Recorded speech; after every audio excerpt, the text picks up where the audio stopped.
Hi, Marat. Hey, Jonathan. Hey there. Great. So I guess we can go ahead and get started. Hi, everyone. Thank you all for joining us today. I hope you've all been having a really great start to the new year and staying safe wherever you are across the globe. And I'm very happy to have you today for this exciting webinar all about achieving world-class mobile testing. And today for this webinar, we have with us, as you can see, Jonathan Lips. He's project lead for Appium and director of learning and education programs at HeadSpin. And in addition, we have, as you can see, also Marat Strelets. He's one of our co-founders and chief product officer at TestProject. So Marat, maybe if you can go ahead to the next slide. Thank you. So before we get started, just a couple housekeeping. So first of all, what are we going to see today in this session? We'll have an Appium intro and also a sneak peek into what's coming up in Appium 2.0, which is very exciting. We'll discuss some Appium common challenges and how we can overcome them. And we'll get to see a live demo of our new AI technology for mobile testing, empowering best-of-breed Appium, which we all know and love, helping reduce flakiness, all while stabilizing our Appium tests. And of course, by the end of the session today, we'll have a live Q&A and announce the world-class mobile testing challenge winner, which you've been participating in. By the end of this event, you will all receive to your email a full recording of the webinar. So don't worry, you will all get it to your email. And those who will attend the entire session will also get a cool certificate of attendance. So just before we get started, please feel free to ask all your questions in the dedicated Q&A section in this Zoom session, not in the chat, in the Q&A section. And we will try to address as many of the questions during this session. And of course, as well, we will address them live at the end of the session. So without further ado, the stage is yours, Jonathan. Hi, everyone. Just double checking that you can hear me okay, Karen, or somebody give me the nod. Great. It's awesome to be here, and I love doing things with TestProject, and obviously any chance I can get to talk about Appium, I love taking it. So yeah, just a few words about me. I'm I guess the architect is what I'm calling myself of the Appium project. Been working on Appium since the beginning. It's been over 8 years now, I think. And I've been pushing that project forward through a lot of different iterations. And I trust that many of you have tried to use Appium. And, there definitely always have been some rough edges to it. So I apologize for those. It's mostly my fault, but we do what we can, trying to create automation options for any platform you could think of. I also work at a company called HeadSpin, which is a device platform where you can run your Appium tests as well as get all kinds of interesting user experience and performance data about your apps at the same time. And there, my main focus isn't on product, but on the something called HeadSpin University, where we're trying to bring good education about test automation to the world. And I'm just in the process of releasing a really big course on Appium and Selenium that's over 20 hours of video plus hands-on challenges and evaluations and things like that. So if you've ever wanted to really take the plunge and learn Appium and Selenium from the ground up, this is a great option. So feel free to ping me and I can give you details for that later. And I also periodically write at this website called appiumpro.com, where I share different tips and tricks about Appium. And for the purposes of this webinar, I can say I've also collaborated with TestProject on some of their add-ons for their platform, which has been super fun. And I'm a big fan of what they're doing to try and make automation more accessible to everybody.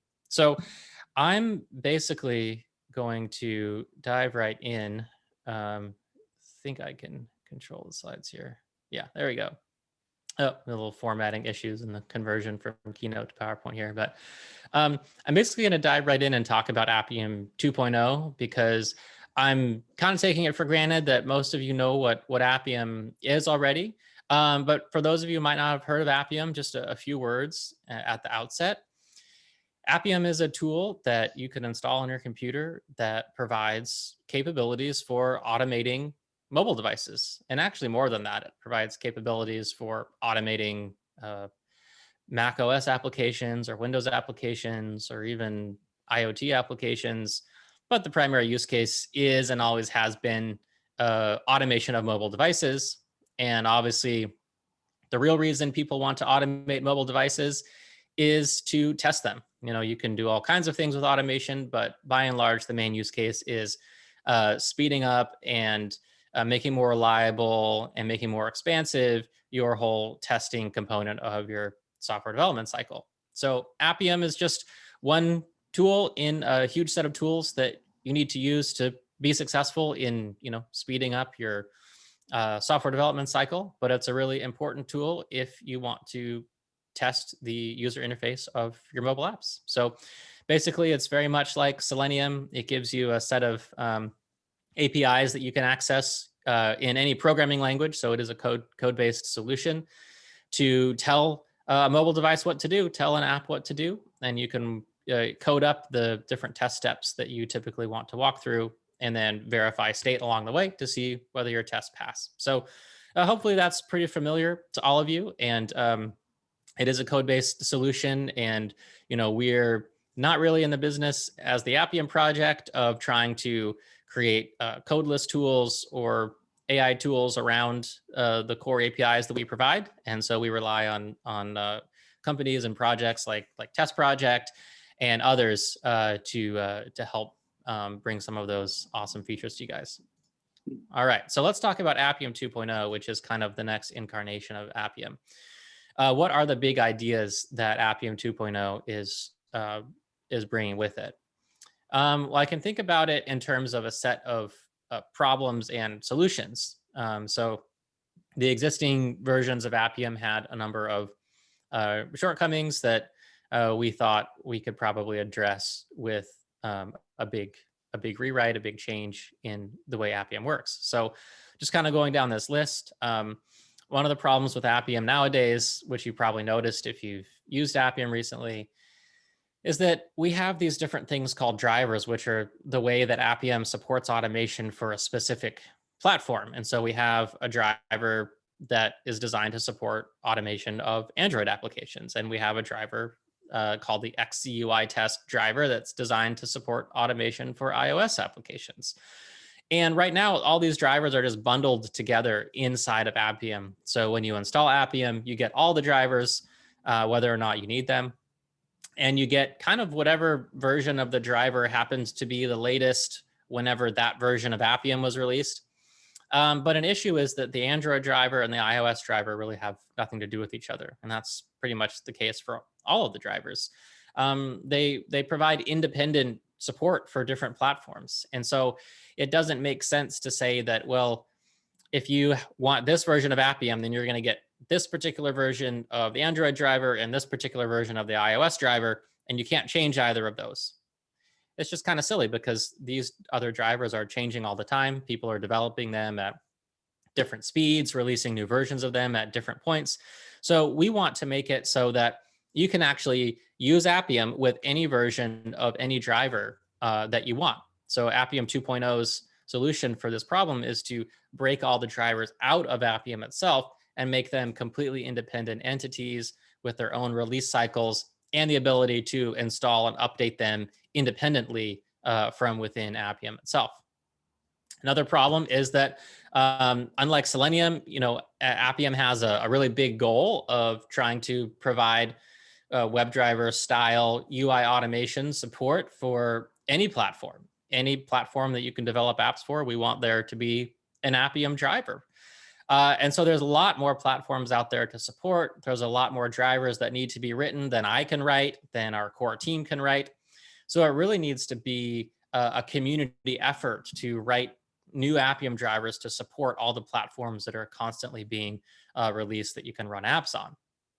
So Appium 2.0 solution for this problem is to try and make it easy for us as core Appium developers, or for you, really anybody who wants to get into a bit of programming, to write and then share with others any new Appium drivers that they create. So we want to kind of, I don't know, democratize, for lack of a better word, the development of Appium drivers and create a driver ecosystem where anybody can create drivers and share them with anybody else. And the best drivers get used. And if there are any bad drivers out there, well, nobody cares. And, maybe some people even decide to create custom drivers for their own internal platforms that they don't even want to share with the world, but it's still useful to have Appium support. So that's the kind of thing we want to make possible with Appium 2.0. Another problem with Appium today is that there are a lot of other technologies that kind of are peripheral to Appium that people want to use with Appium, or there are a lot of ideas people have had for slightly modifying the way that Appium works. And we can't necessarily say yes to all of these integration points, and we can't necessarily say yes to all of these ideas for modifying the way Appium works, even though a lot of them are good, simply because they don't always correspond to really universal use cases that are going to be really useful for all of our users. And so what we've decided to do with Appium 2.0, instead of just saying no to all of those new ideas, to say yes, you can take that new idea and turn it into an Appium plugin. So just like drivers are these independent entities which anybody can create and share and install, we want to create the concept of a set of Appium plugins. So anybody can create a plugin that can modify pretty much any aspect of how Appium works. It can modify an Appium request or response. It can add new routes to an Appium server. It could integrate with third-party tools. I have some examples of plugins in a moment I'll share with you. But the idea is that we want to make it so that there's a kind of core set of standard Appium functionality that the core team supports, and then open the door to any ideas anyone else has that can be distributed in the form of plugins that anybody can just take and use however they want.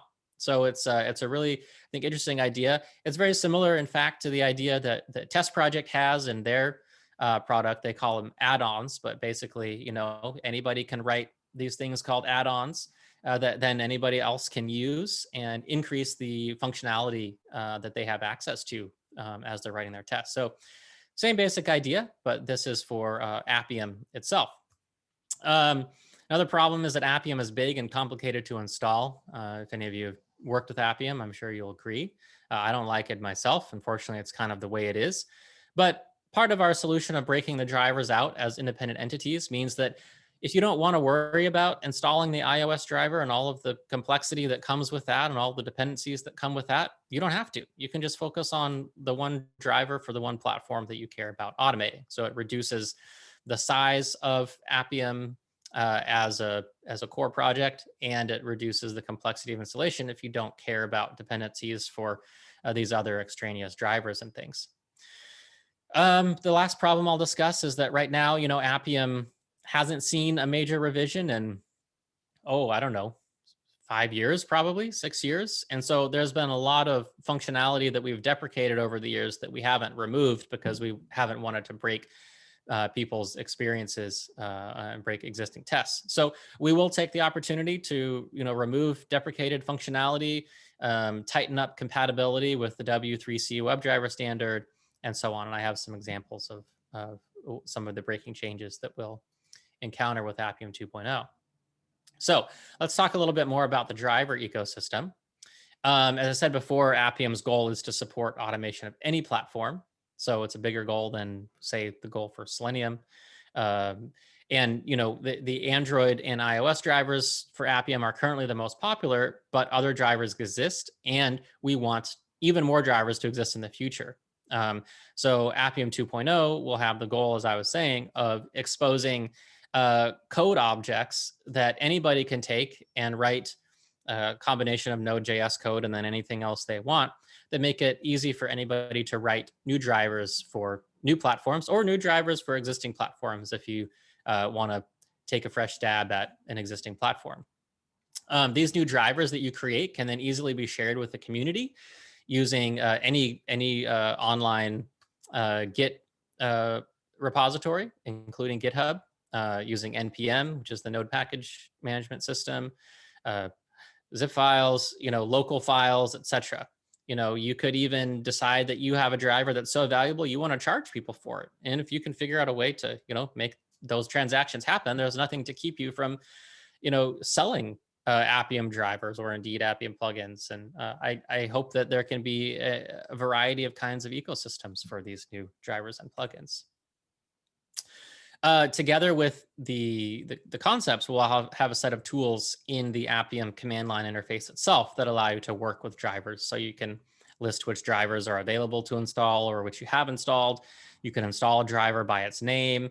If it's an official driver, you could install a driver from anywhere, basically. If it's not an official driver, you can update drivers or you can remove drivers. So these are the basic kind of actions you can take using the new driver command line interface. And as I mentioned before, we are actually in the process of developing new Appium drivers, which we hope to kind of release around the same time as Appium 2.0. I've been playing around with these, and they're all doable in one way or another. So we're working on this, myself and some other folks at HeadSpin especially. So we hope to release drivers for Roku, for KaiOS, which is a really great feature phone operating system, and even for Chrome OS or Chromebooks. So, obviously, like I said, I can't do all this myself. So looking for some help from the community. So if you're out there and you're interested in helping me on one of these drivers, let me know. So moving on to some plugin examples. Here again are just a few examples, and I think there are hundreds and hundreds of ideas that could be turned into Appium plugins. But some of the things we're going to do, we're going to take some of the kind of extraneous functionality that's currently part of the core Appium project and transition those to become plugins. So some of the image matching stuff and image element finding functionality, we're going to make as a plugin. This functionality has a pretty complex set of dependencies and things like that, which we don't really want people to have to worry about. So we want them to essentially opt into this functionality by installing a plugin. This is work that I've basically got completed at the moment. You could imagine a plugin that allows finding image elements not using a reference image, but using a reference text, and then using some kind of OCR technology like Tesseract, for example, to give you a screen region that corresponds to the text. This could be really interesting. I've got a proof of concept of this that works pretty well. You could imagine a plugin that takes the differences between iOS and Android application source, XML, and smooths away all those differences and creates a kind of universal app XML that you could work with when you find elements by XPath or when you look at the page source. You could imagine a plugin that does some of what is coming with Selenium 4 that Simon Stewart's been talking a lot about, and Joe Colantonio, a lot of people have been talking a lot about this concept of observability in the industry, of helping figure out what's going on through the course of a particular test or through the course of a particular request through the Appium subsystems. So you could imagine building a plugin that tracks a whole bunch of interesting metrics about your Appium sessions and sends them to some central server, which you could then look at on a dashboard using Grafana or any other of these tools that exist. Finally, you could imagine a plugin that actually adds the concept of tests to Appium, because on its own, Appium doesn't know anything about tests. It just knows about automation. But you could imagine a plugin that adds some special routes to the Appium server that let people, say, oh, this was a test and this test passed or this test failed, and then that data could actually be shown as some kind of user-friendly website or things like that. So these are all kind of ideas of what you could do with Appium plugins, and I'm planning on building some of these myself, but I hope that the community comes up with some really creative ideas and shares with everyone else. Just like with the drivers, the Appium plugins will be managed using the Appium plugin command line interface. Apologies, the last two in the list there should say plugin. I guess I got distracted when I was adjusting from the previous example. And so finally, I'll just close with some examples of breaking changes that you might expect with Appium 2.0. First of all, there's a capability called automation name, which is optional in current Appium, which will become required in Appium 2.0, because Appium will need to know which driver you actually are intending to work with, because it might be a driver that's not installed yet. And so Appium needs to tell you, hey, you need to install this driver. You also notice that there's a prefix, Appium colon, that I have in front of automation name here. And this is a prefix that's going to be required on any non-W3C standard capability. So there are really only a handful of standard capabilities in the WebDriver specification, which includes, I believe, platform name and browser name. But things like automation name or any of the well over 100 other capabilities that Appium drivers support, you'll need to put the Appium colon prefix in front of them for standards compatibility. Obviously, you'll need to install drivers and plugins before you're using them in the new world of Appium 2.0. So you'll need to add that to your CI scripts or your local setup scripts, whatever is entailed there. And we're going to be removing some deprecated drivers like the ancient UI automation based iOS driver and certain methods which have been superseded. So just keep an eye out for those things. We'll try and make a note of any breaking changes in the changelog as we go. So, oops. If I can go back, you can actually try Appium 2.0 beta right now using npm. You just npm install with the global flag Appium at next, and that will get you the latest Appium 2.0 beta. I also have an Appium Pro article. I believe it's the most recent one. If you go to appiumpro.com, explaining a little bit more about how to get Appium 2.0 up and running in detail, so you can give that a shot. So that's all for Appium 2.0. I'll hand it now over to Marat to share with you some of the developments from TestProject. Yes, thank you very much, Jonathan. Thanks a lot for this introduction to Appium 2.0, which is a great change, as you said. And thank you everyone for joining us today. My name is Marat. I'm from TestProject. I'm one of the founders and I'm the Chief Product Officer. As you probably all know, we work with Appium for the mobile automation and with Selenium for the web automation. And as basically Jonathan mentioned, 2.0 will be a game changer. It will allow you to develop all kinds of different drivers, not necessarily drivers that automate whatever we have today, such as iOS and Android, but other things as well.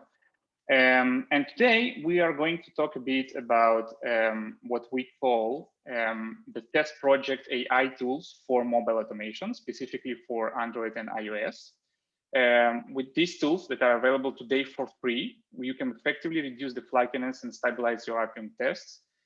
We are going to talk in a moment about what are the exact scenarios you probably were facing with when you are using Appium or Selenium.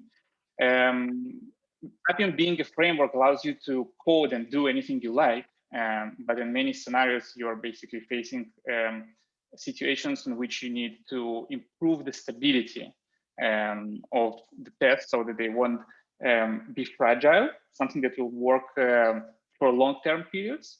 And this is where our AI comes into the picture. So let's first start with what are the mobile automation challenges that you are probably facing and why basically the mobile automation is complex. So when we talk about Appium being a Node.js application, you can install it as an Appium desktop application, of course, but in many cases, as basically Jonathan has already mentioned, if even you would like to install Appium 2.0, you have to use npm, for example. And in many cases, you also want the latest and greatest features. So in this particular case, you will need to be familiar with something called Git, which is the source control solution currently being used on GitHub. And you have to pull the latest version towards your local machine so that you can launch it locally. Now, if we're talking about Android automation, for this, you will require the Android SDK that can come as part of the Android Studio, and you can download it standalone. And then you will need the ADB, which is basically the bridge that can allow you connecting between the local device or the emulator and the Appium framework. If you're talking about iOS, it gets even further. You will require a macOS machine, which is an Apple proprietary hardware, and you will require Xcode if you would like to automate iOS devices or simulators. You will, of course, be limited and closed in this restricted environment, I would say. Sometimes, in many cases, you will require Java because some of the components that Appium uses require Java or JDK to be installed. And perhaps you will require also the Node.js server, which comes with NPM that allows you to install the different modules and allows you to run the Appium framework. Now, all of this is fine for people who are already familiar with the development lifecycle processes, are familiar with Appium, but being a person which just starts with trying to create some automated tests, all of these technologies needs to be adapted, and probably there is some kind of a learning curve that you have to go through before you can actually start doing anything with Appium. Now, once you're done with this environment setup, what comes next is the automation that you are going to create. So in many cases, it's native applications that have been created using Java or maybe Kotlin. In iOS, it could be an Objective-C or the Swift, but there are also different other types of applications that we are facing, and you can automate them using Appium, such as Flutter applications for iOS, or the React Native applications, basically where you use JavaScript and web tools in order to create those applications. And eventually, these are being rendered as native applications that are running on your devices. Now, the second type is more a web application that runs inside a web view. It runs on some of these engines mentioned here, such as the Gecko or the Blink engine or the WebKit engine running in your mobile Chrome or mobile Safari. And also the different Ajax calls that allows these applications to be asynchronous and have a dynamic UI and render these applications based on the application preferences as a single page application.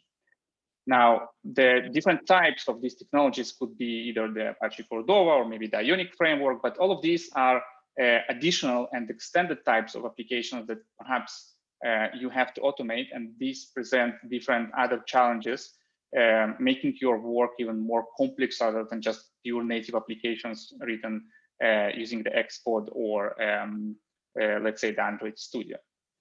So once you're okay with what exactly needs to be done or to set up the environment, and you know what is the framework that has been used to create your applications, then in case of the Appium framework, in case of iOS and Apple, there is a tight coupling between the Apple environment and the iOS platform itself.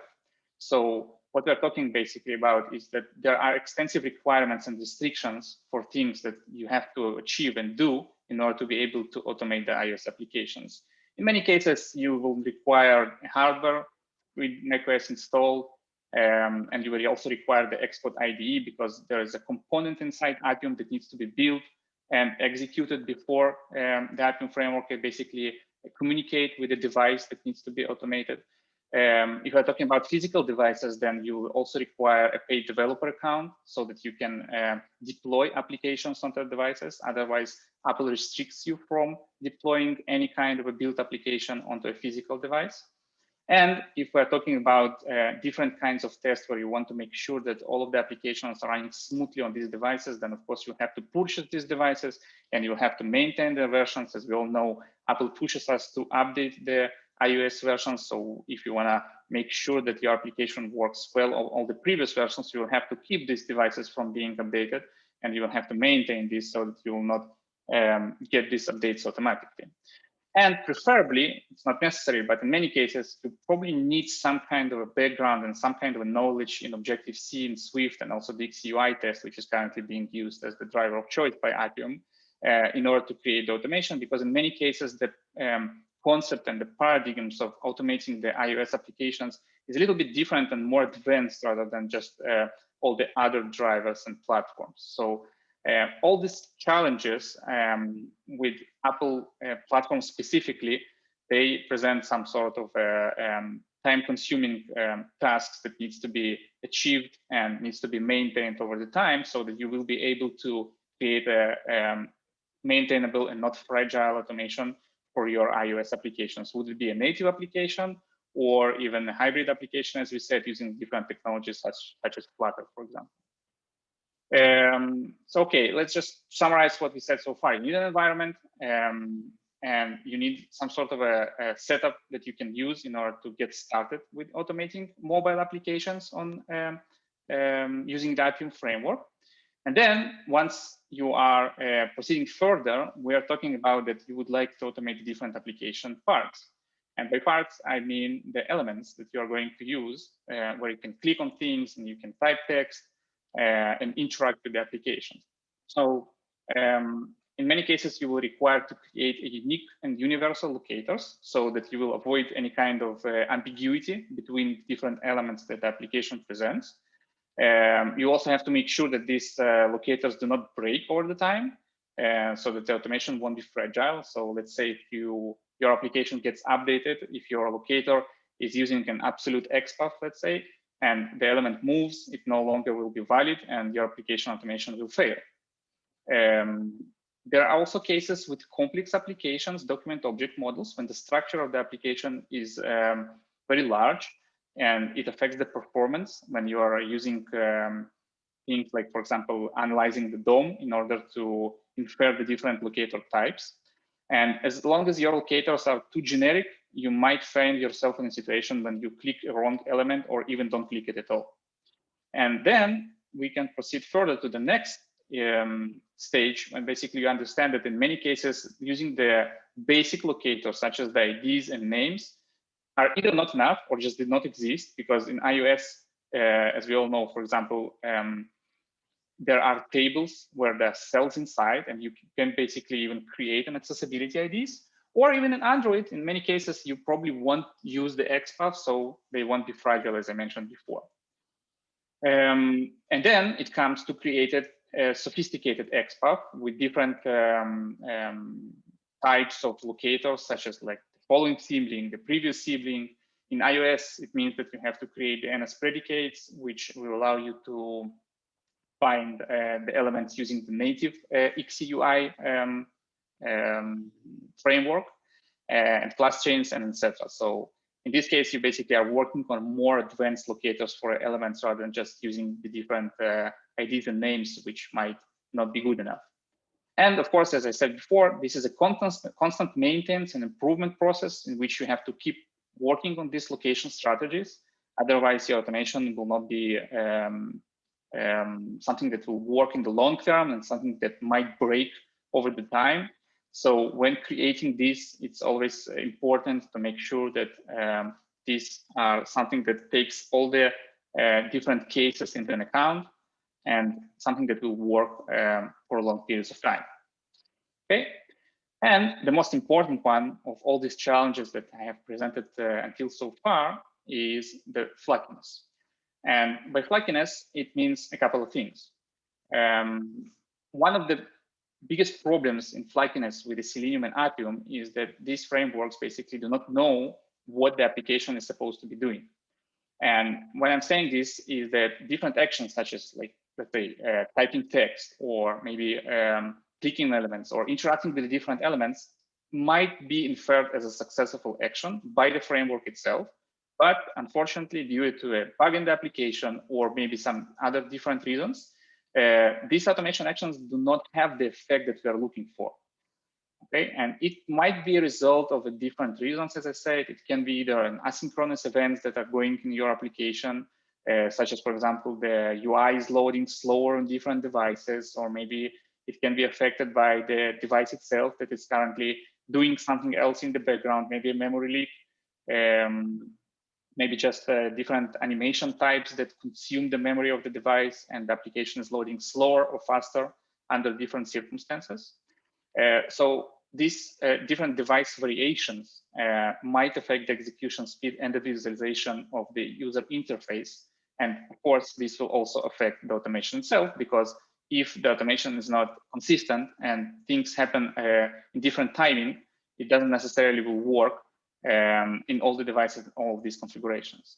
And of course, the internet connection speed, because many of the applications that we are using today and we are testing today are somehow related on the internet speed and the loading time. So if some part of the application is loading a bit slower or faster, we can find ourselves in a situation where the automation that we have created under different circumstances will not work on this particular device or this particular connection, either using a VPN or other connectivity affecting subjects. And of course, we also have scenarios in which we have a dynamic or an auto-generated locators, let's say the IDs, for applications where the UI is being generated dynamically. It will probably work for you once if you use this locator for your automation. It will not work further on because the locator will change. And in order to deal with these situations, you'll have to use the alternative locations, looking for adjacent elements, looking for other information, such as, for example, the attributes or other things. But of course, it's like we said, it's more process where you have to invest more thought, just like instead of rather just using the basic locators. And one last thing about the mobile applications in general is that the mobile applications, they are more consistent from the DOM structure perspectives, and therefore in many cases you might find yourself in a situation when you map an element in one activity, but actually it's the same in another one. And if you somehow reuse this element, would it be in a page object model or some other elements library that you might be using, you might be interacting with a different element or an element which is currently not in the correct state. So let's say if you want to type a text in a text box and there is another text box that obscures this text box for some reason, Appium will throw an exception that the element is currently obscured or its state is invalid.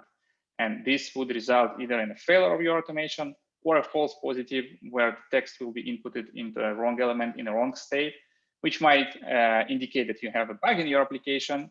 But from the user perspective and from the automation perspective, you won't be able to trace it and won't be able to find it unless you will start debugging this and changing your locators so that it will interact with the elements and the right element state. So all of these items here, which we consider the biggest challenge in mobile automation, and we call it flakiness, present us with the need for a solution that will allow us to overcome all these obstacles and create an automation which will be fluent and not fragile over the time, something that will work even when you upgrade the application version and change things, something that will have fallbacks, failovers, and mechanisms that will allow you to proceed further with the automation, even taking into account all of these things that I have mentioned so far. So TestProject comes with solutions, and we're going to discuss and see them live today. TestProject in general proposes an extended capabilities on top of the existing framework, on top of Appium, where we solve the complex setup, this environment setup that I've been talking about, with a single click installation that allows you to install a component that we call the TestProject agent. And it's a cross-OS component. You can easily install it. We will see a live demonstration on how it works on any computer, any virtual machine. It can be a Docker. It can be any of the cloud environments, and everything comes with it. So you don't have to install the Git. You don't have to install any coding frameworks, no IDEs, not the Appium itself, not any drivers that you might need in order to communicate with the device. Everything comes in a single package that you can install on any machine, and everything will be available to you instantly. Now, we remove the operating system boundaries as well by allowing automating iOS on other operating systems rather than macOS. You don't need Mac hardware, you don't need a Mac machine. If you get a physical device that you would like to use with TestProject and automate your iOS application there, you can do it on Linux and Windows as well. As I said, we are removing the development environment need. You don't need Xcode installed. And this means that basically you don't need to have an Apple ID. You don't need a Mac machine. You don't have to spend money on this hardware. You can do it all on all the other operating systems as well. On top of this, TestProject provides tools not only for developers who can code and write their code in an IDE, but also skip this. Okay, but also we provide the capabilities of recording applications. And by recording, it means that you can interact with different kinds of elements presented to you on a mirrored screen. You'll see a live demonstration of how it looks in a moment.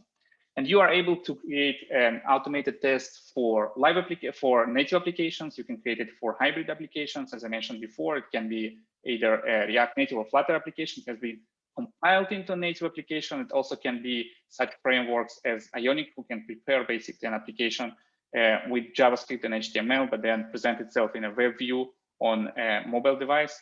And we can do it for iOS and for Android as well. And one last thing, but not the least, it's creating advanced locator strategies, something that we use our AI for. And by this, we're creating a better performance, and we improve the execution speed of your tests created using the TestProject platform. So again, it will be more advanced, it won't be fragile, it will still continue to perform the automation, even in case of slight changes in your applications, by finding an alternative way to execute the automation that has been created. And now it comes to the actual AI tools that I've been mentioning at the beginning, is how we stabilize and how we improve your Appium test using these tools. So as we said before, in many cases, you might encounter the false positive actions. These actions are basically reported as something that has passed and an action has been successful. But in fact, you see that it actually didn't do what it was supposed to be doing. And as I said before, it can be either typing text, clicking things, changing wheel pickers, and many other things. And eventually, we have something called the automation assistant. The automation assistant is a mechanism that is made to analyze each step and detect cases when an action didn't reach its targets or goals that it has been supposed to be doing, and attempts to fix this. Now, it can do many kinds of different things. The whole idea behind this is to make sure that the action was indeed successful and the automation can proceed further. Otherwise, the following steps will fail because, as we might see in many cases, the UI state is different than we expect after an action that has been inferred as successful. The next one is the variant loading time and the async events. As I mentioned before, Appium is capable of creating an automation for native applications, but also for hybrid applications and web applications. And in this case, not only the device configuration matters and the internet speed matters, but also the asynchronous events that happen there matters as well. And timing is one of the biggest automation enemies, because basically, if one scenario works in a particular time frame, it doesn't mean that it necessarily will work under a different time frame when things take less time or more time. And as I said, it's affected by many factors, but particularly our solution to this is something that we call the adaptive wait. It's our way and the mechanism to ensure that the environment is ready and is sufficient for automation action to succeed. It might be some UI state, it might be some information that has been returned from the server, it might be different information available on the mobile platforms. But in all these cases, TestProject makes sure that the environment is ready for the step action to take place and to work. So this is our way and our AI tool to deal with this variant timing and asynchronous events.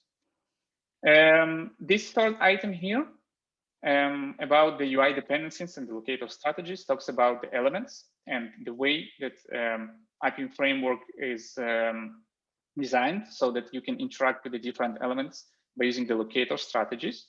And in many cases, the locators are the reason why the automation fails when element changes or changes its place or changes attributes and things like this. It might become very fragile in dynamic applications when such happens. And our answer to this problem is something that we call self-healing. It's a way to automatically construct alternative locator strategies for all the elements that are being used during the automation.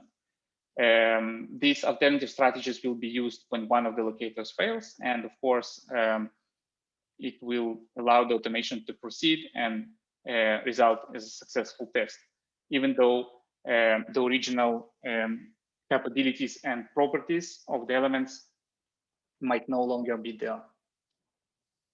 Okay, so having said that, we will now proceed to the live demonstration of all the AI capabilities that I have mentioned before. So I'll just end the slideshow here. So what I have here is my Mac machine, and I've got the test project agent up and running. And this is the test project website. In general, it currently shows you an empty project that I've created specifically for this demonstration. I'm going to dive straight into our subject. So I'm going to create a mobile test. And for the demonstration purposes of all the AI capabilities, we have chosen an application which is quite unique. It is an application called Bloomberg. It is a complex application that has all of the, I would say, challenges that I've presented so far. This application has been created using React Native. And this is the application that we are going to see how the TestProject AI tools is capable of dealing with these challenges. So the test will be named Bloomberg. And as I mentioned before, some of the basic tasks that you need to do with Appium in general are much more user-friendly when you're doing this with TestProject. For example, I'm going to create an Android test. So I'm going to choose the Android platform. And now I have to provide information about the application that I'm going to automate. So the easiest way in TestProject for doing this would be creating a new application in the project that I'm currently showing you. And I can see a list of the Android devices that are currently connected to this machine where I have the browser open. Okay, I'm going to select this device, my Pixel 4a. And now I'm going to get a list of all the applications that are currently installed. One of them is the Bloomberg application that I have pre-installed onto my device. I could also upload an APK file, or I could even add this application manually by specifying the package name and the activity, which is currently has been done automatically for me once I've chosen the pre-installed application. So now proceeding further, once I click on the finish button here and proceeding further, I would like to record the scenario on this application where I will show you how we can basically overcome these challenges that I have mentioned before. Okay, so what happens now is basically that some components are being started on the device and on the computer, so we can see the device screen. Now it proposes me to reset the application, but I will decline in this moment.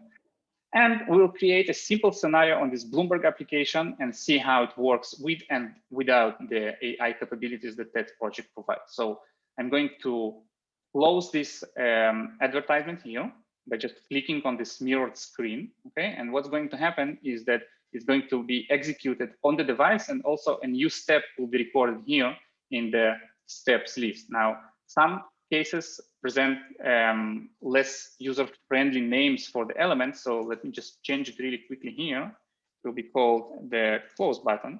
Okay, and we'll get back to all these settings in a moment here. I just want to change it so it will be much easier to understand what's going on here. So now I have a step that closes this advertisement we saw at the beginning.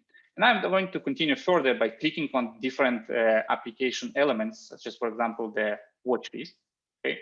And once I do it, another step is being recorded. This one, fortunately, had a nice friendly name. So we see the click watch list step here. I'm going to return to home. And then once I'm there, I'm going to go into the markets.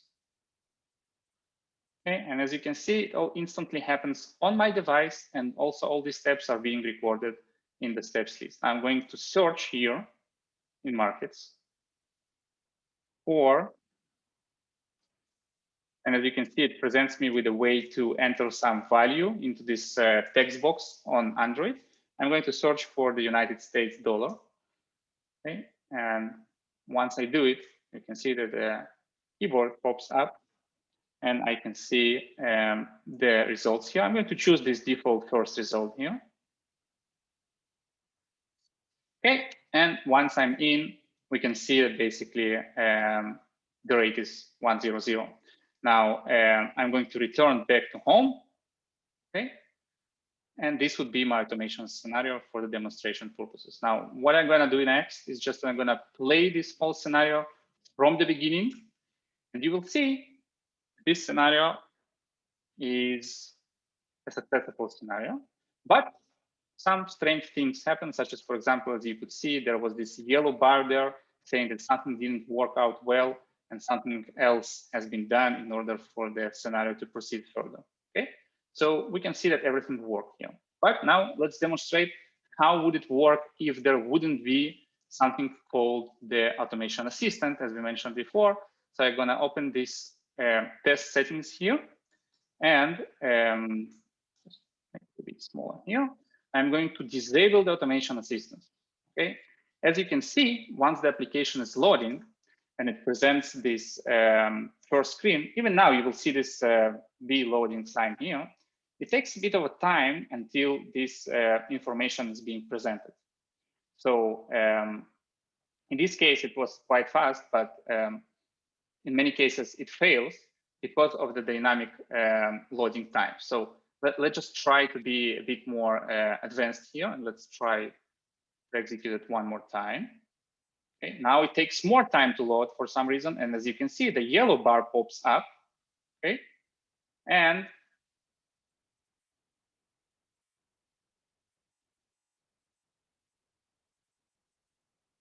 then it enters all the information again and works well. Okay, let's proceed further to the following step with the automation adaptive wait. Okay, so we are currently waiting here 15 seconds, but let's reduce it to 0. Let's not wait for anything to load up.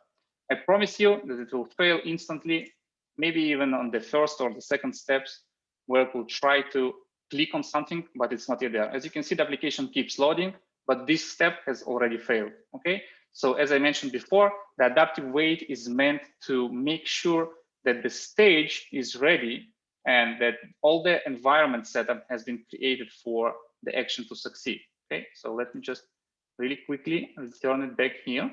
Okay, I will return the automation assistant. I will make it back to the 15 seconds. Okay, and now we're going to harm one of the locators. So let's say when I click on these markets here, let's say that I will change the locator here, and instead of searching for markets, I will search for something called test. Okay, I'm going to save this step here. And by breaking this locator, as you can see, there are other locators that have been created here that will allow this step to succeed. So now, once I close all this, I can play again this scenario. And once it gets to the particular step where I have harmed the locator, it will probably take some time, because as you can see, the yellow bar appears in order to heal the things. But eventually, it is supposed to proceed further by clicking on the particular element using the other search criteria that it has.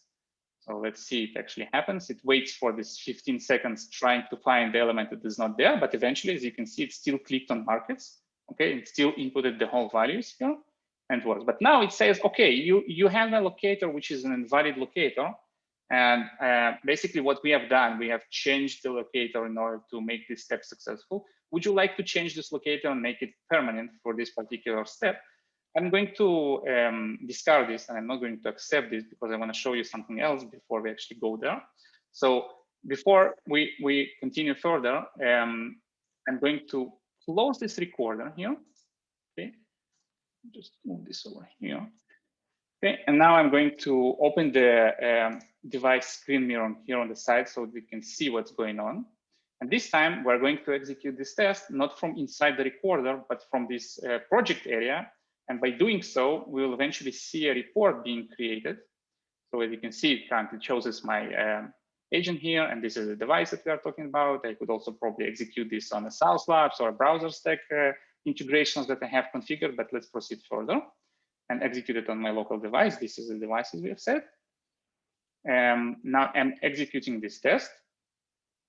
And once it's ready, we'll see a report. And in this report, we will see the different healing points that have been done in order for this application to work. Okay, so let's wait a bit until it's done. Okay, if you remember now, it waits the 15 seconds because it's trying to find the element called test, but it's not there. So once it's done searching for it and uses the alternative locator, it clicks on markets as it's supposed to be doing, then searches for USD, and then it goes back to home, and now the execution is complete. Now we have this report here that I can open. Okay, I'm going to close this window. And as you can see, we can see now this heart sign here, because the step was healed using an alternative element locator. Okay, so this is the way that the AI tools work. In many tests that I have seen, almost every second step is being healed because of different reasons.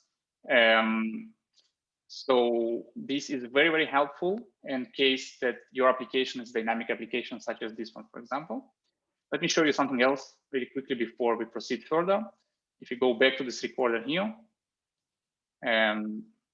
we can do even more advanced stuff, such as, for example, things that Jonathan has mentioned with the image validation.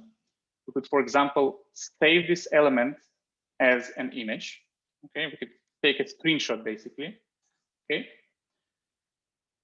and we just need to provide a path, a local path to where to save the screenshot. Okay, so I'm going to provide it over here. Okay, I'm going to create and execute this step. This step is using an add-on, something that we have in TestProject. It's our way of extending the platform and creating additional functionality. So this particular step has created a screenshot in the location where I've asked it to do it. And next, what we are going to do, I'm going to use the image, compare the image that I have stored in this location with the actual image represented here in the UI. So in order to do this, I have to provide the image path. And in order to do this, I have to open for a second this folder here where the image has been created. Okay, I'll just make sure where it has been created.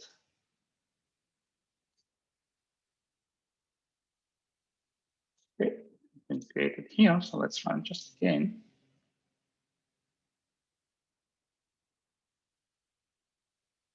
Okay, now we should see an image here. Or maybe it's my other folder.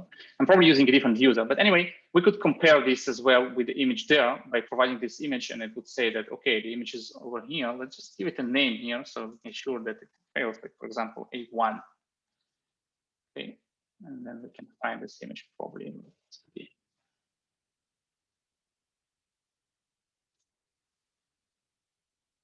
Okay, and probably by some other users, that's why I can't find it. Anyway, let's proceed further with this demonstration here and things that I would like to show you in some other scenarios. So having said that about this UI configuration and these AI functions that I've shown you, I would like to show you something else. As I've mentioned before, we are also capable of creating iOS automation on physical devices. But before we proceed further with the Windows machine, I would like to show you some new feature that we have just recently added to the macOS builds. Is basically allowing you to create an automation for all the simulators that you have if you have an Xcode installed on a Mac machine. So all of these simulators here are available for use. Let's demonstrate it really quickly here. If I create a mobile test and I call it the settings test because I'm going to use the settings application on iOS, let's just choose here a new application. And now I'm going to pick up any of these simulators. Specifically, I just want this iPhone 12 Pro Max, okay? And I'm going to get a list of applications installed. Of course, these are pre-installed applications in the simulator, such as the built-in applications for Apple, but I could also do it with any of the applications that I have. I can just upload an IPA here, or I can edit manually if I know the bundle ID, okay? But this has been done automatically for me. I'm going to continue further by selecting here, and I'm going to start recording on a simulator. Now, let me just choose again here this iPhone 12 Pro Max out of all the devices. I could probably make it be a default device. And what's going to happen now is that behind the scenes, a simulator of this particular device is going to be launched. Once it's launched, I will be able to see its screen. I will be able to interact with this simulator as if it would be a physical device lying next to me. Now I'm going to click here really quickly on this general section and then the about section. Okay, and then I'm going to get the value of the text displayed here. Okay, so let's just create this step really quickly. And it says, okay, the value is iPhone 12 Pro Max. Okay, and I'm going to close this test. And this test, as we said, has been recording on a simulator on my Mac. Now I'm going to launch here really quickly my Windows machine, which is a virtual machine, but it can, of course, be a physical Windows machine. And once I'm there, okay, okay. Okay.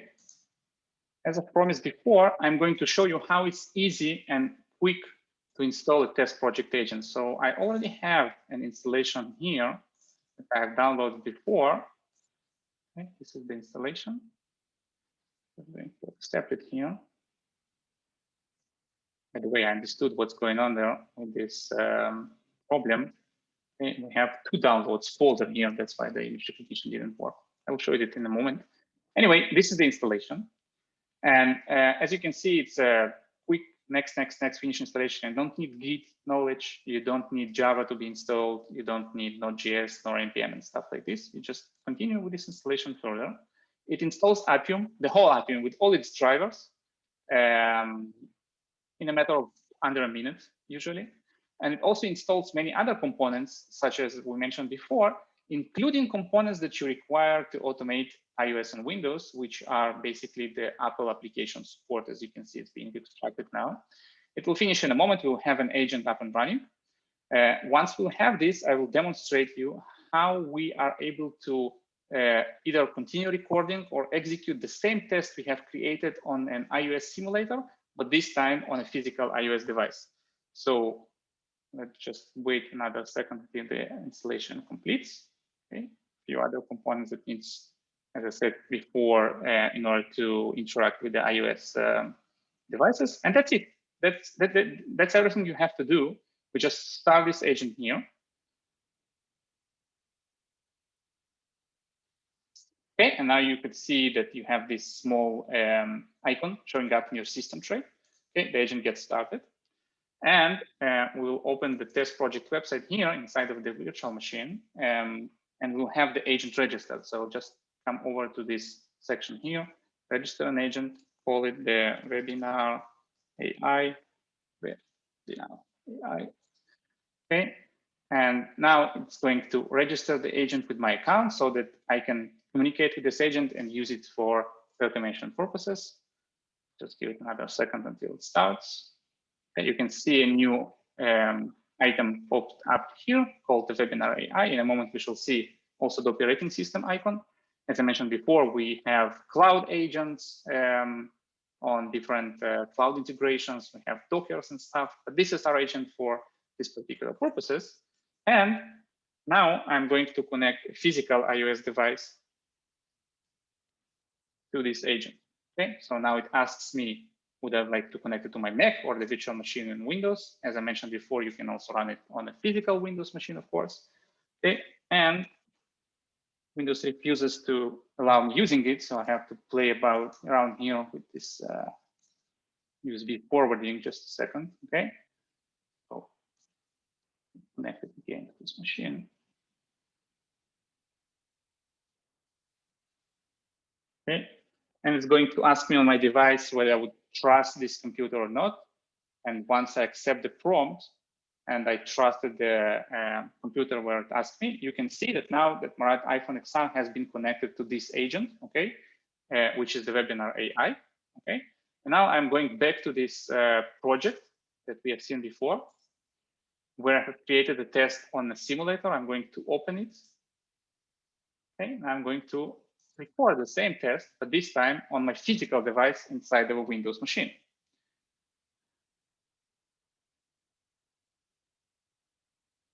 Take some time to initialize stuff.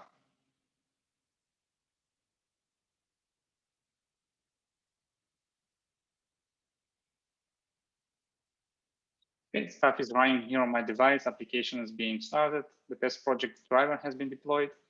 Eventually, we should see the same settings application that we have seen in the simulator. But this time, if you remember, we are basically running this, clicking on General. Okay, by the way, some AI is working here because stuff didn't work out of the box. Some other alternative locator probably was used. And eventually, it's trying to find the element because the locator of the element probably uses the actual value, okay? And since it's not there, it takes the 15 seconds of the default adaptive way that we are allowing to make sure that the elements are in the right state. And eventually it finds it, okay? It couldn't find the iPhone 12 Pro Max because it's definitely not there. It's not an iPhone Pro Max, but it could find it using the alternative locator. So I just confirm with that, okay? And we can see that this step has been healed, okay? And we can see now basically that that basically the value is iPhone XR. Okay. And this is it with this part of the scenario. Now, another thing that I would like to show you, and this would probably be the last one for this demonstration, is the way that TestProject allows you to collaborate with different teams or maybe your colleagues and other things. So let's say you want to share this test with your colleagues. You can just share this using this option here, okay? And I will search for someone, either I can provide them with a link, okay? I can create a new link for sharing, or I can just type someone's name, let's say John at testproject.io. Once I do it, this test has been shared. Okay, you have to agree some EULA to make sure that you're fine with it. And now this test has been shared with one of your colleagues. You are both now capable of using this test, even though you are not necessarily under the same account. Now, for people who are okay with recording things, but basically they want to get back to this way of work as we are all used to with the Bear framework, we have the capability of exporting tests into code. So let's say we have this Bloomberg test here. We can easily generate a code either in Java, C# or Python. Okay, I'm just going to download this code here. Okay, it got blocked by my browser. Let me allow to download this. Always allow. Okay, can I somehow do it again? No, let's just generate it again. Sorry, one test. Okay, I'm to set Python. Yeah, now we've got the file downloaded here. And I'm going to demonstrate to you how this code looks like.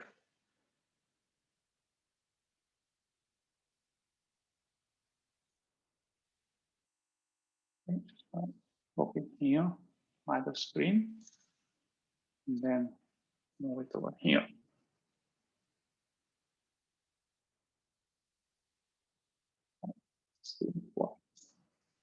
Okay.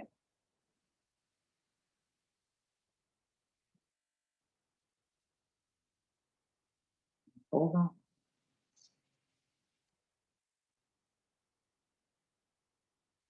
Okay, much better. We can now see a test that has been created by the TestProject platform. The original test was created by me, and we see the steps that we have altogether seen how I recorded them is clicking on close, resetting the application, doing stuff, searching for things. So from this point going forward, you can continue developing the same test using code, using the TestProject SDKs that are now available for Python, C#, Java, and others, and continue using the platform as if you would be using pure Appium, but using the TestProject tools. And of course, once you execute these tests on TestProject, you are gaining the ability of getting these fancy reports that I've been showing you before when I demonstrated how it's being executed from the platform. A couple of other tiny interesting things so that you just know that they're available. We have the elements repository where we keep the different elements, and you can basically find them under the application folder. You can edit these location strategies, not even live, like not during recording, but some other moments. And we have the applications management here. You can use our APIs to upload the preliminary builds from TestFlight, from different testing platforms using the APIs that we provide. Data-driven execution using data sources. And of course, the integration sections that we provide so that you can use either our API to create continuous integration, continuous delivery pipelines, webhooks, the cloud execution that we allow using the different cloud platforms, You can develop add-ons if you like. You can integrate with Qtest if you'd like to use Qtest as your way of documenting and maintaining the test cycles, and so on and so on.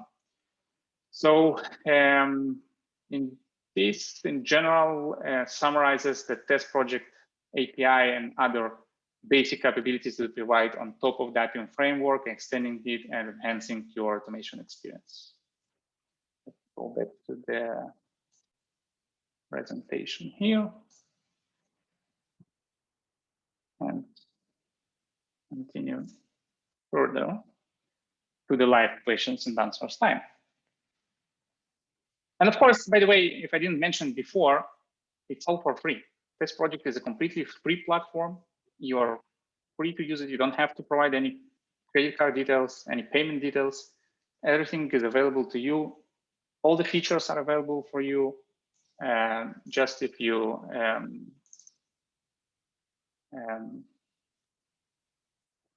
download and install the components and set up an account. Okay, so let's get started with the questions and answers part.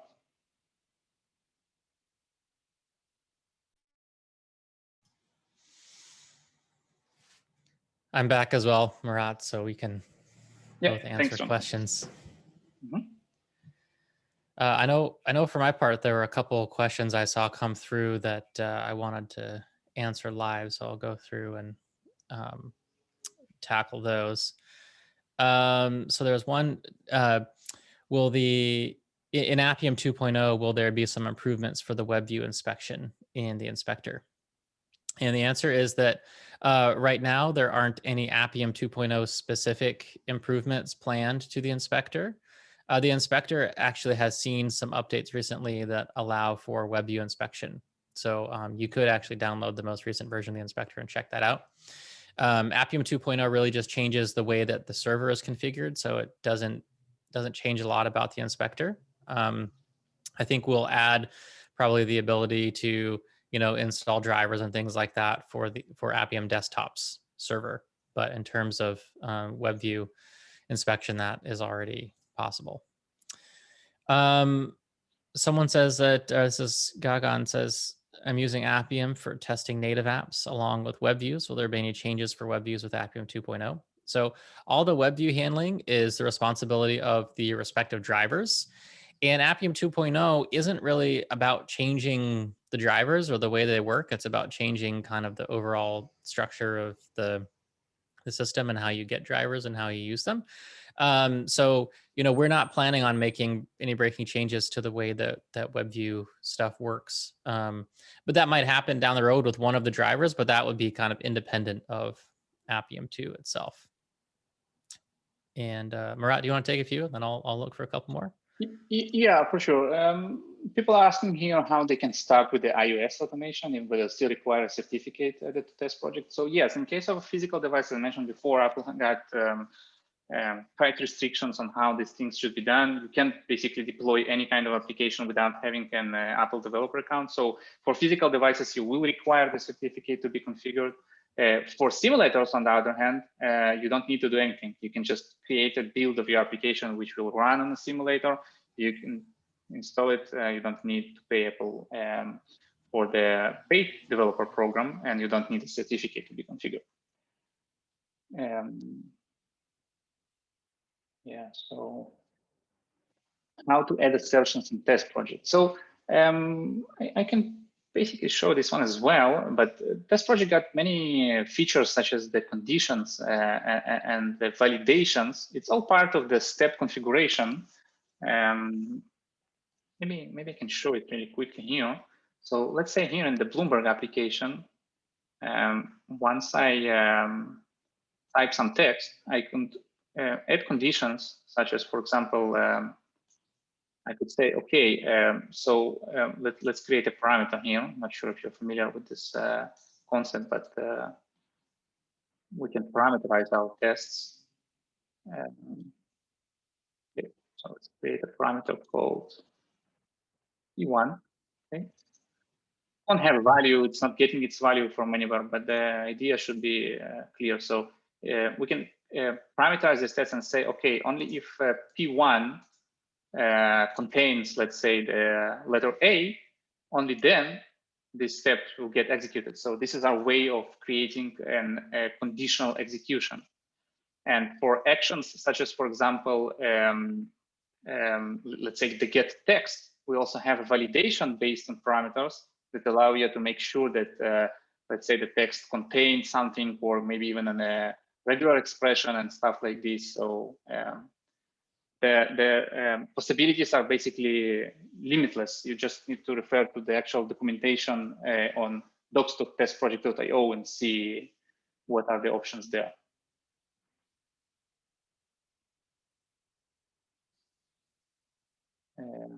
This is about assertions. And by the way, you can always use the SDK, and you can use just the default assertions, let's say, for the JUnit framework. Sorry. Does iOS platform? Okay, this one was answered. My colleague can do changes in test project if it's shared account. It depends on the configuration you are setting. You can either set someone to be an administrator of the whole account, or you can limit their permissions to a particular project, and by this segregate the permissions level.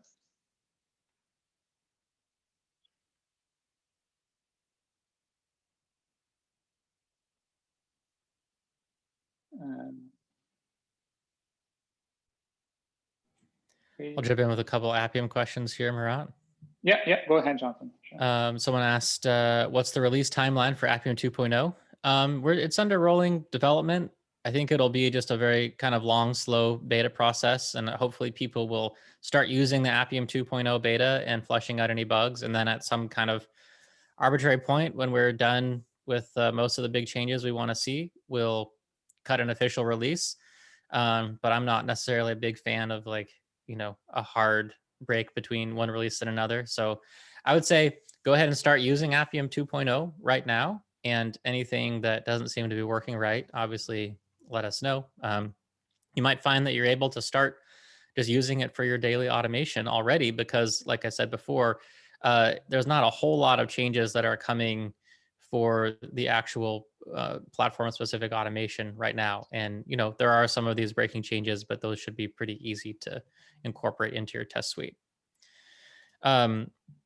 Someone else asked if it was possible to interact with applications using JavaScript via Appium. And the answer is absolutely. If you are testing web applications or hybrid applications using Appium, you have access to a feature called execute script, which allows you to send in a JavaScript string, which will be executed in the context of your website, whatever that is. So you can, run arbitrary JavaScript and retrieve arbitrary results back from that JavaScript that you ran. So definitely.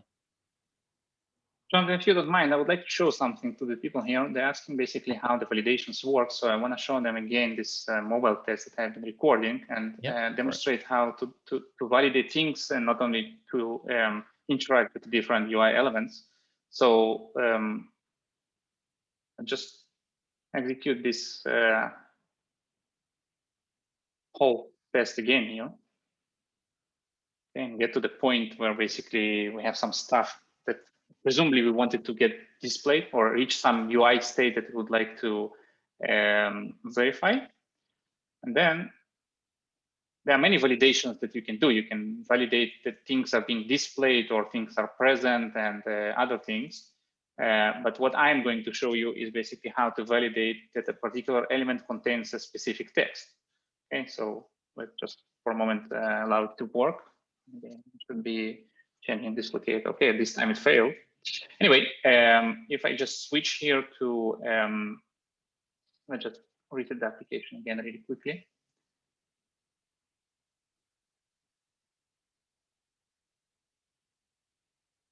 Okay, let's make sure that this says unlimited digital subscription. So we've got validations here. Okay, we can use the contains text validation. And the contains text validation makes sure that indeed it contains this text. But if I change it, of course, okay, I change the value here. Let's say I want to type test here. Okay, so I type test. And this time it will definitely fail because this is not the value currently contained inside of this element here, right? And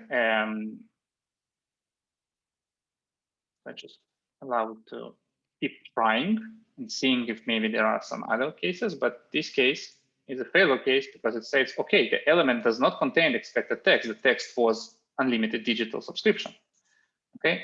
But there are other validations as well, such as, for example, if I just get the text of this element here, I can add validations for the text field and say, okay, I want it to be, or I want it to contain, I want it to start with something, okay? And once I do it, then this one will of course fail because the test is not there, but it just says, okay, the text is different than you have expected, okay? It's not test. This is your way to validate things. And one other thing that people were asking here about is the collaboration part, is that if you go to the share center, okay, you can see basically what has been shared with me or what has been shared by me, okay? So by me, if you remember this settings test that I've shared, this is your way of allowing people to collaborate. They can be definitely from a different account. So let's say you're creating automated tests for one of your clients working on your own account, and you can just share this test with your client to see if he wants to run it on his own, on his local premises, okay? By the way, I probably mentioned this, but everything happens locally. It's not happening somewhere in the cloud. All the automation takes place locally on your physical machine or your physical simulators or emulators. Okay, so let's get back to this presentation part. Okay. Should probably somehow prioritize these things. The only way to use self-healing is by recorded tests. Can I create my own page object manually without recording? Then well, this is the strength about TestProject. You can, of course, use the pure Appium using the SDKs or executing coded tests, but as long as you want the advanced AI capabilities, is something that is available for you on the TestProject platform. If you code your own things using code, then it's up to you to take care of this unique and fragile situations in which the standard automation fails and no other advanced mechanisms work. Okay. How can I use TestProject to help companies that are looking for automation in their development lifecycle, like the company project privacy and confidential data? So yeah, this is something that I mentioned before. The automation takes place locally. Once you install the TestProject agent, only the automation steps are being saved in the cloud. And even then, things like passwords or sensitive data is being stored in an encrypted form. So any company that develops a product and is concerned about the privacy part should be fine with having this TestProject agent installed, running the automation locally inside their own network, behind the VPN, behind the proxy, and still keep using this cloud product.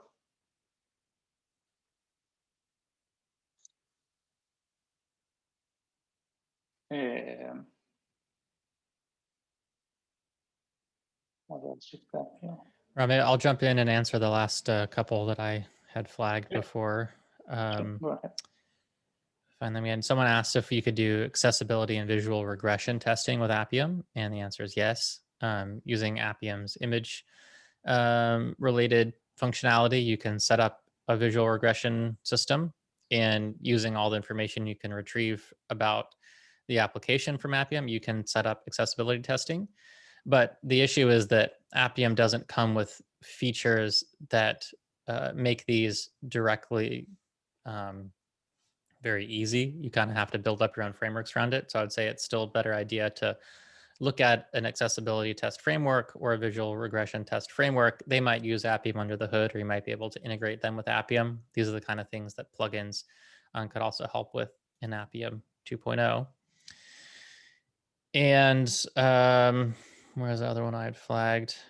Someone asked if there's an Appium 2.0 desktop beta. And there's not. This is because you can just use the Appium 2.0 beta with today's Appium desktop. There's no changes required. It's just that you have to start Appium 2.0 running on the command line and then just connect to it using the create session window for Appium Desktop's inspector. Just make sure you target that server rather than any built-in server. That's how I've been developing using Appium 2.0. So everything works the same way as it does. So again, Appium Desktop and Appium aren't necessarily tightly integrated. So you can use Appium Desktop with any version of Appium. You just run it on the command line, and that's the way of running it that I recommend. Okay, I know we're getting into time, so I'll wrap up my questions there and let you close up with any of yours, Marat. Okay, sounds good. Thank you, Jonathan. Well, there are plenty of questions here. They all have different complexity. I would strongly suggest people using our forum or our embedded support channels to ask everything they need. The way of doing it, as I mentioned, is downloading the agent, registering it, and starting doing your automation. It's completely free, so feel free to do it. Karen, would you like to wrap up and see it from here? Yeah. Thank you very much, Jonathan and Marat, for these great presentations and for answering all of these questions. And thank you everyone also for sharing so many great questions. It was really fun addressing them. And of course, even if we didn't reach your question, I shared all of our links in the chat. So feel free to reach out to us, as Marat said, either via our chat or support channels or anywhere on social media. We're with the team and I are always there to help and answer all of your questions. And Marat, maybe if you could go ahead into the next slide, I'd be happy to announce our winner. So Sumit, I hope you are among the attendees. Thank you all for participating in our world-class mobile testing challenge and for sharing your mobile testing challenges and tips of how to overcome them. So congrats. We'll be in contact with you for some awesome swag. And next up to the last slide, Marat. Yeah, so again, thank you, Jonathan, and thank you, Marat. It was really a pleasure having both of you here present this great session. And everyone, thank you for joining. And if you haven't already, go ahead and grab your free account to TestProject. Simply go over to testproject.io, sign up, and it's completely free, and start enjoying all of these cool capabilities you've seen here today. And we are always here to help you along the way. And in just a couple of hours, you will all receive a full recording of the webinar and also a really fun certificate of attendance that you can all enjoy and share on your social media.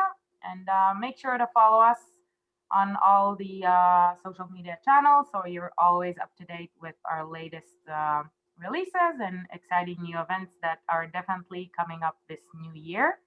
And I can't wait to see you all next time, and stay safe, everyone.